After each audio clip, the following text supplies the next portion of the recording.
Դեկտեմբերի 25-ին Մարի Իզմիրլյանի անվան մանկատանը տոնական մթնոլորտ էր։ Ամանորյա երազ խորագրով ներկայացման հերոսները երեխաներն էին իրենց ժպիտներով, երազանքներով եւ հեքիաթային կերպարներով։ Միջոցառմանը ներկա էր ներքին գործերի նախարար Արփինե Սարգսյանը։ Ներկա էին նաեւ ներքին գործերի նախարարի տեղակալ Արմեն Ղազարյանը, աշխատանքի եւ սոցիալական հարցերի նախարարի տեղակալ Տաթևիկ Ստեփանյանը, ներքին գործերի նախարարության եւ SOAR Հայաստան բարեգործական հիմնադրամի ներկայացուցիչներ։ Երեխաների համար ամանոր ամենասպասած տոներից մեկն է։ Այսօր մենք մեր ամբողջ թիմով փորձել ենք երեխաների հետ միասին այսօրը վերածել հեքիաթի։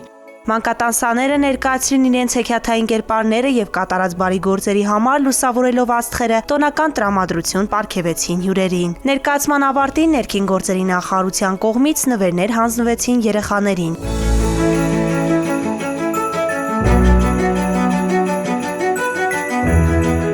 Հանդիպումը սպասված էր հատկապես մանկատանսան Ալենի համար, ով երազում է դառնալ ոստիկան։ Ալենը հնարավորություն ունեցավ շրջել պարեկների հետ, ծանոթանալ իր երազանքի մասնագիտությանը։